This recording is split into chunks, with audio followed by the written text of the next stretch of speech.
Hey folks, it is Craig, the Natural Medic. Welcome to the channel. It's been a minute since I've been here. I want to explain my absence real quick. I have moved to a new city, and more about that later. This is the first inaugural breakfast with the Natural Medic. So I'm having some coffee and a bagel. Let's talk about mental health today and when you're on the trail. Um, Approximately a month ago, I got a new job, and so I had to move. So now I live in the small town of Greenville, Texas, which is a bigger town than my old town, but I'm right on the edge of the Dallas-Fort Worth, also known as DFW Metroplex. So some new adventures will be here. However, I was on Eagle Rock Loop about the end of September and into planning on being there on the 1st and leaving on the 1st. But long story short, I got ill on the trail and my brain was just not there. I was supposed to have a partner go with me to hike, and she wasn't able to go due to other obligations, which is totally fine, totally understandable. We're all busy. We all have things we have to do. Some things take priority. But the main thing to think about is, how do you draw the line when you are trying to take care of your mental health on the trail? When do you know when to stop? When to stop? And for me, I got there in a pretty good time because I stayed the night at a hotel near the trailhead in Arkansas, and got there to the trail on a pretty early start. I was on the trail by, I think, about 10:30. It was a Thursday morning, September the 29th, and everything was going good. And then what happened was I started feeling this feeling of nausea, and I just didn't really feel myself. Whenever I ate food, no matter what the food was, it made me feel more nauseous. So I'm not really sure what the deal was exactly. But I also tried a hammock for the first time, sleep in overnight, and the hammock was, number one, it's too short. I didn't bring enough cover because it got down to the low 40s, upper 30s, and it was cold all night.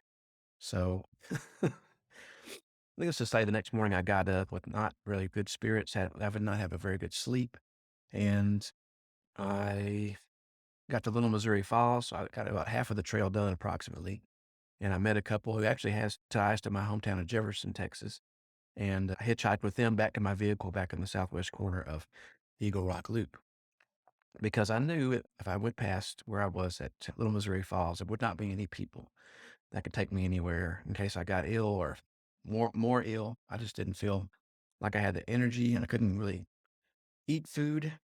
And so I just decided I would opt out. I'll probably go more in depth to this in a later video. But for right now, I kind of just want to give you that overview. And maybe that's why I've been a little absent over the last week, in addition to moving to a new town. So I'm in Greenville, Texas, as I said, which is just outside of Dallas, Fort Worth area on the east side. Still technically in East Texas, but I'm right on the borderline of East Texas and North Texas. So definitely a different environment here. I'm looking forward to that. And there'll be more to come about that. So I'm probably starting a new channel. I don't have a name for it yet, but I'm going to start a channel about thrifty living because it costs a lot of money to move. And so if you're interested in that, I'll be posting that in the description as soon as I have that information. But for today, I wanted to just give you an overview of what's been going on. But definitely, if you're hiking along, whether you're doing a day hike, an overnight hike, or a multi-day hike, and you start feeling off, don't put yourself in a bad way, in a bad situation when you get to that point of no return where you could hurt yourself. If I had continued on the trail from Little Missouri Falls in Arkansas on the Eagle Rock Loop, I probably could have hurt myself pretty severely. Last time I was up there, it's a pretty tough trail.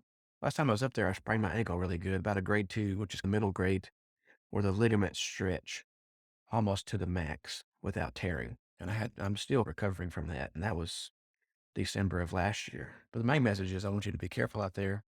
Know your limitations before you go out there, and know what is it how can I know when too much is too much, or when I've had enough of my fill. Now, I blame myself partially because I wasn't very prepared as far as the weather goes for sleeping. I was prepared clothing wise, but I wasn't prepared. I had a lighter blanket, camp blanket with me for my top part of my hammock.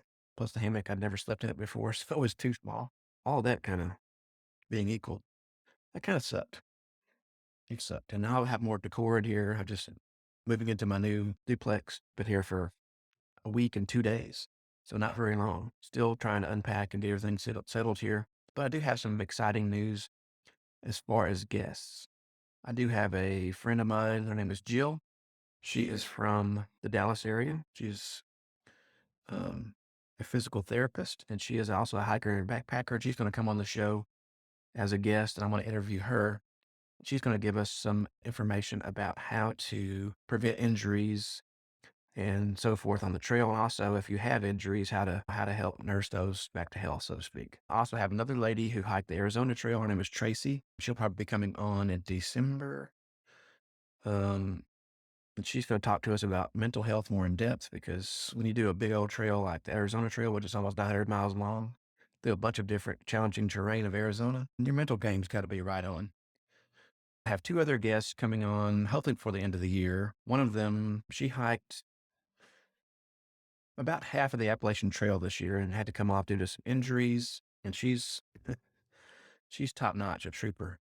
And I'll be having her on. Her trail name is Georgia. So some of y'all listening and watching may know her. But anyway, and if you're liking my content, make sure you comment, give it a good thumbs up, and consider subscribing to it. And then my last guest I'm going to have, hopefully before the end of the year as well, is a new friend that is a fellow YouTuber that lives close to me now. He lives over in Collin County area, which is just to my kind of northwest of where I live here in Greenville.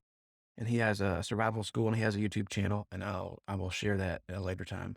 And he's going to come on and talk about some things to think about as far as survival and preparedness for being on the trail when things maybe don't go exactly like you want. So lots of things coming here on the channel, on the podcast. I appreciate everybody that watches. Help me to grow this channel by sharing this with your friends, sharing my other videos that are on the channel. You know, like those, comment on those. I appreciate that. If you click on affiliate links of any products I've ever recommended in the past, that doesn't cost you anything extra, but it helps me grow the channel because it does take time to edit and produce these videos.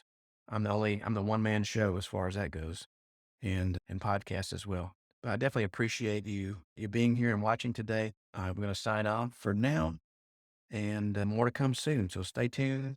Make sure to subscribe and do all those other things, and I'll see you out there.